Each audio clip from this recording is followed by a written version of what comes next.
Goeiedag mense, ek is opgewonde om weer terug te wees. Ek het so 'n bietjie breek gehad, ek was so 'n bietjie siek gewees en sommer iets van alles wat fout was, maar die Here het my gehelp, my gestel is weer beter, my stem is weer terug. Hy krap al so 'n bietjie, maar hy's daarom daar en ek wil vir julle sê dankie vir almal se gebede.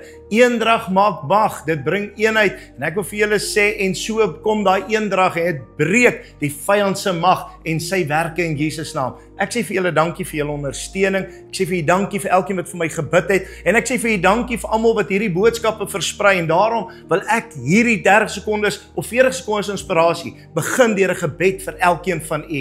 En ek wil kom Vader in die naam van Jesus. Ek bid vir elkeen wat hierdie boodskappe volg, elkeen wat die inspirasies luister, wat ook al hulle behoeftes, wat ook al hulle begeertes, wat ook al hulle omstandighede is. In die naam van Jesus bid ek, Here, raak aan, maak gesond, voorsien. Here, heel, verlos, maak vry.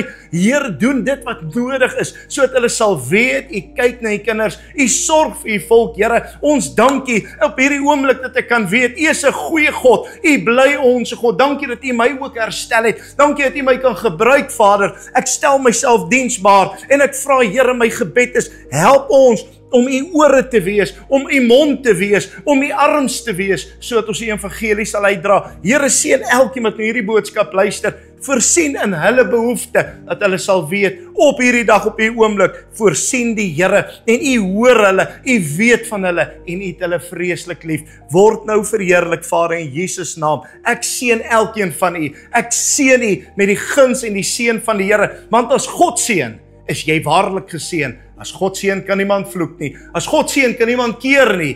Julle is nou maar eenmal die geseëndes van die Here. Amen.